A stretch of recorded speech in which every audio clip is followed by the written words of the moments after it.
आप सबको मेरा नमस्कार।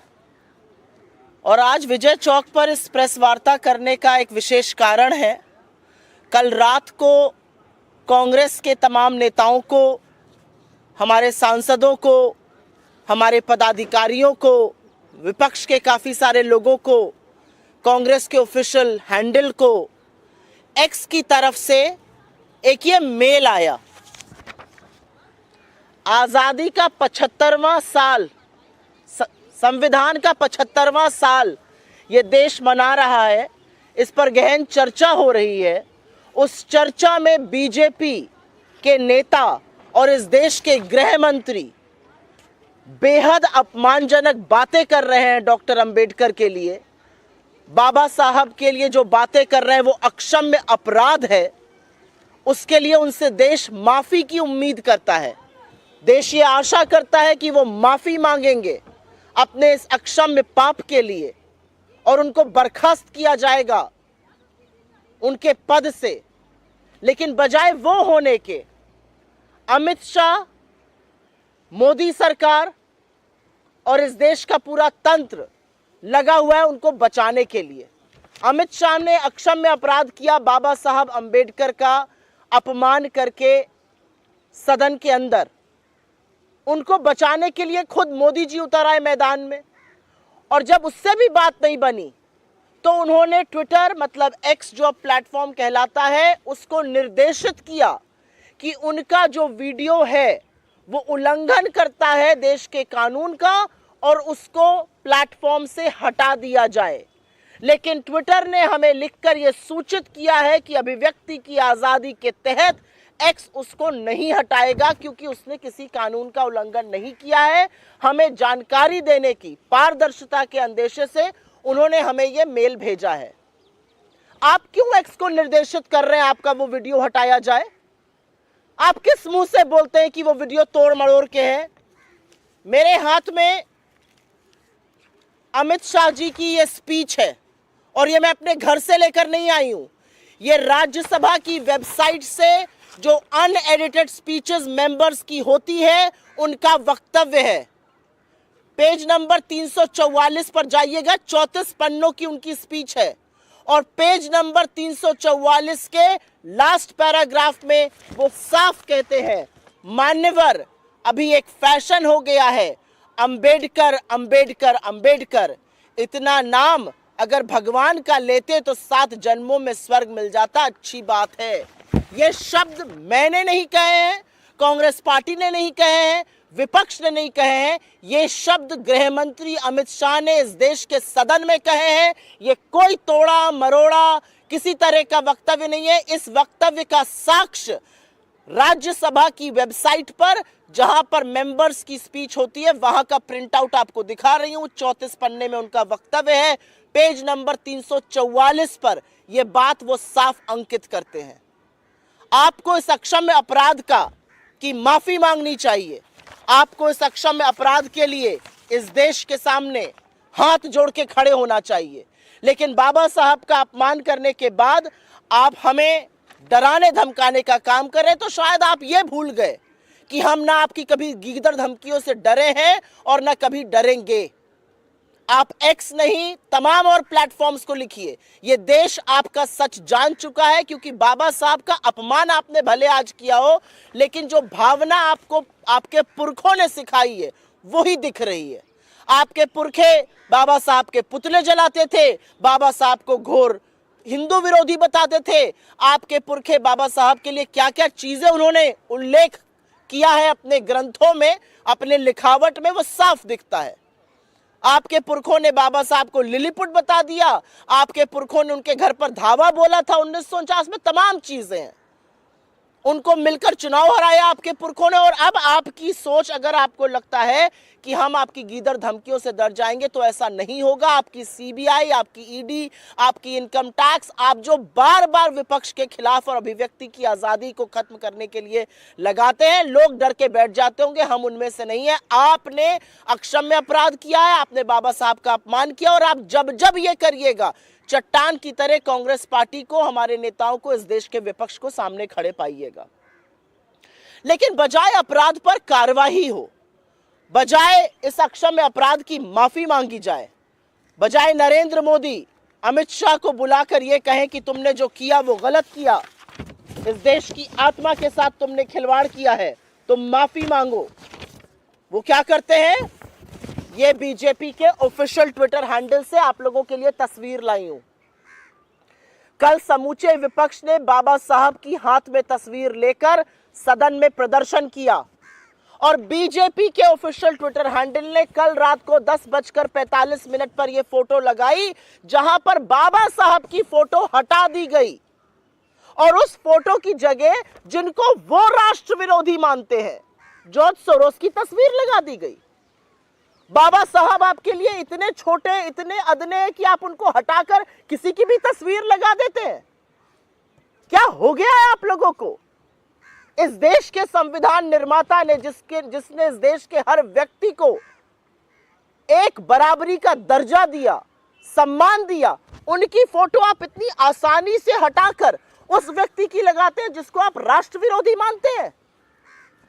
क्या मैं ये मानूं कि इस ओरिजिनल, और ये ओरिजिनल तस्वीर है जो हैंडल्स पर गई थी, इस ओरिजिनल तस्वीर के साथ खिलवाड़ कर बाबा साहब की फोटो बदलकर दूसरी फोटो लगाई गई, उस व्यक्ति की लगाई गई जिसको भारतीय जनता पार्टी राष्ट्र विरोधी बुलाती है। ये किस तरह की सोच है?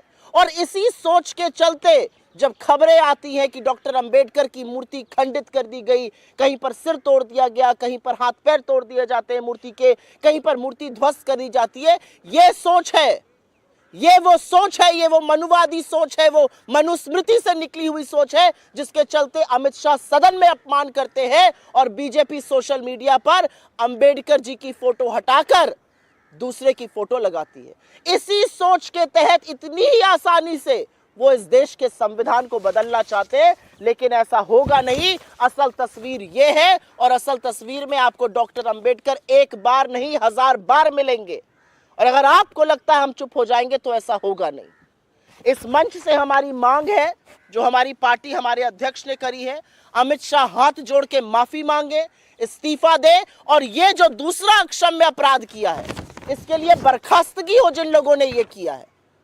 नरेंद्र मोदी को क्या लगता है?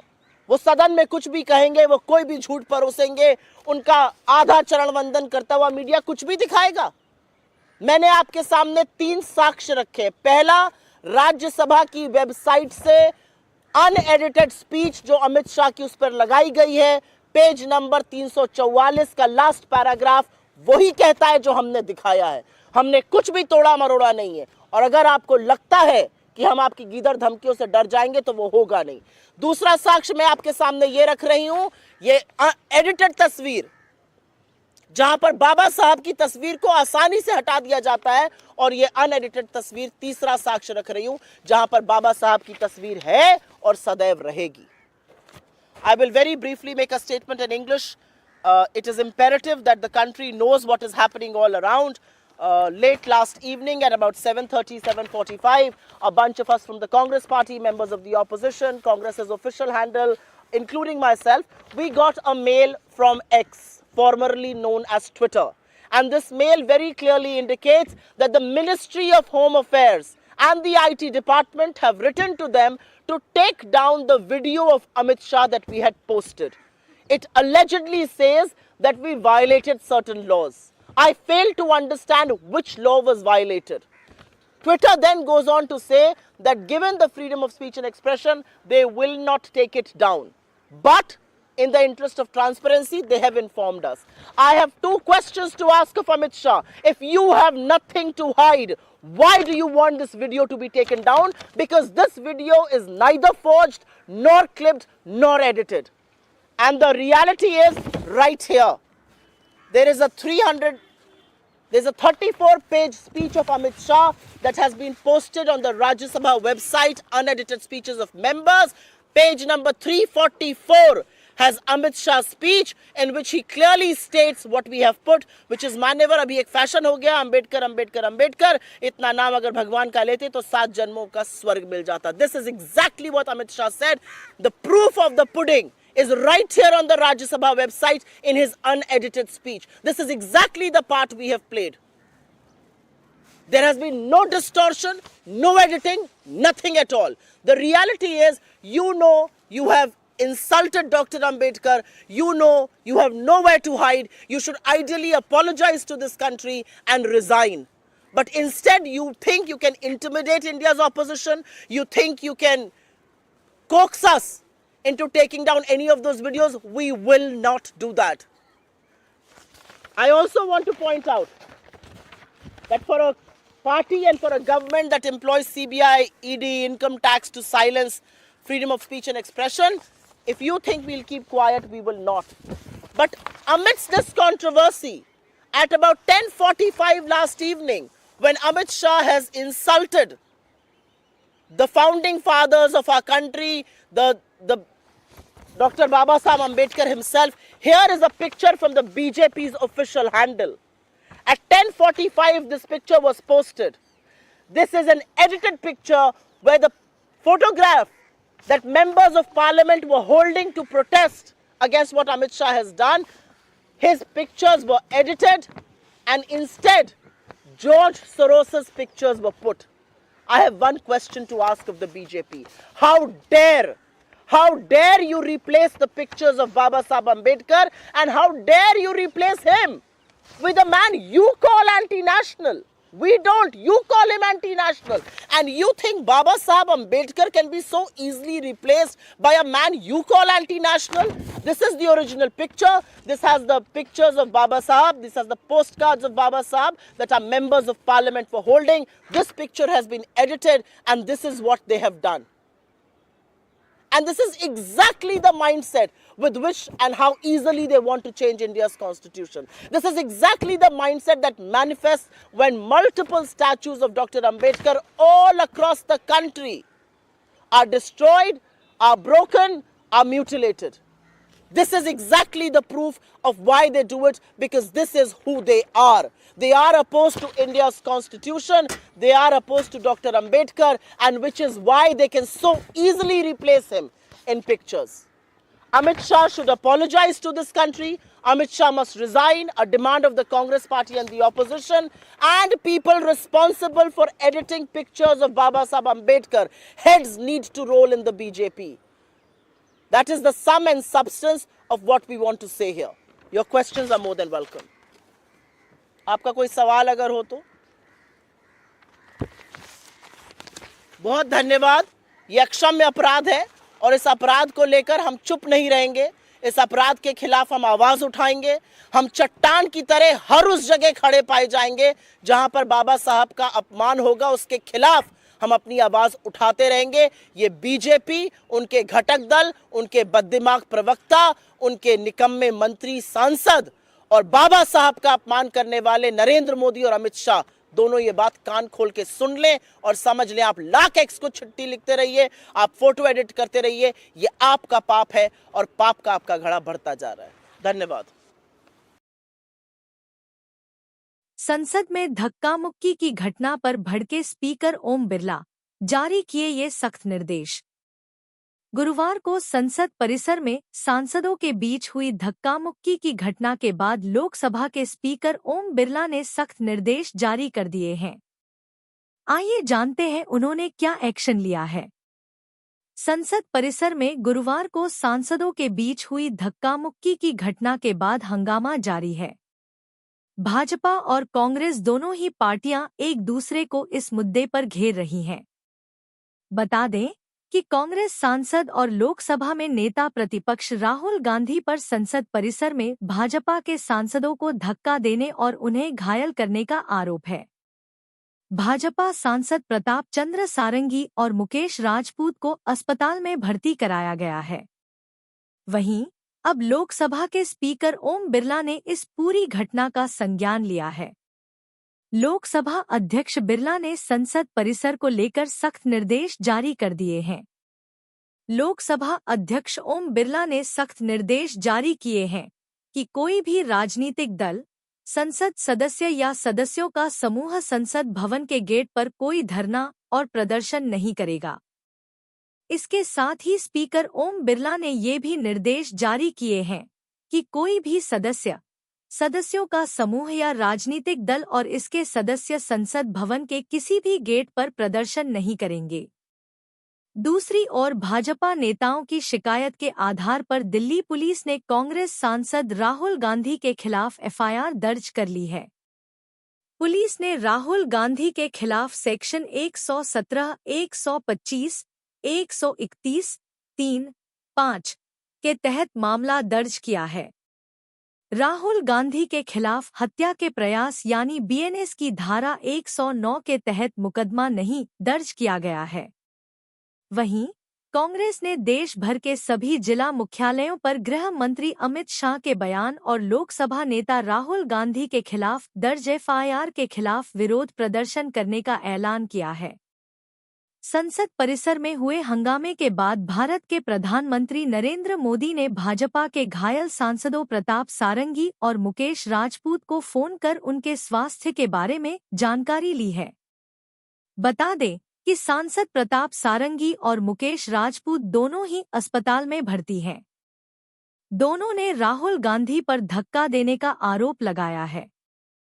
संसद में हुई धक्का मुक्की की जांच के लिए 7 सदस्यीय सिट का गठन। जानिए अब आगे क्या होगा। दिल्ली पुलिस की क्राइम ब्रांच ने संसद में हुई धक्का मुक्की की घटना की जांच के लिए 7 सदस्यीय एसआईटी का गठन किया है। धक्का मुक्की में बीजेपी के 2 सांसद प्रताप सारंगी और मुकेश राजपूत घायल तक हो गए थे। संसद में हुए धक्का मुक्की मामले की जांच अब गति पकड़ने लगी है। इस मामले को पार्लियामेंट स्ट्रीट पुलिस स्टेशन से दिल्ली पुलिस की क्राइम ब्रांच को ट्रांसफर कर दिया गया है।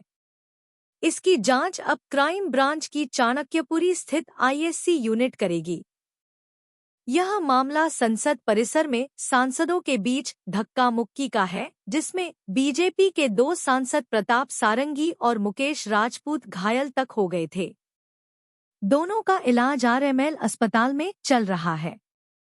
ऐसे में मामले की संजीदगी और गंभीरता को देखते हुए शुक्रवार रात क्राइम ब्रांच की एक सिट टीम का गठन किया गया है।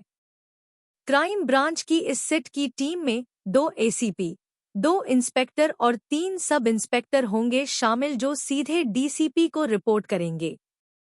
इस मामले की जांच में 2 एसीपी को सिट में इसलिए शामिल किया गया है कि क्योंकि मामला पॉलिटिकली हाई प्रोफाइल है।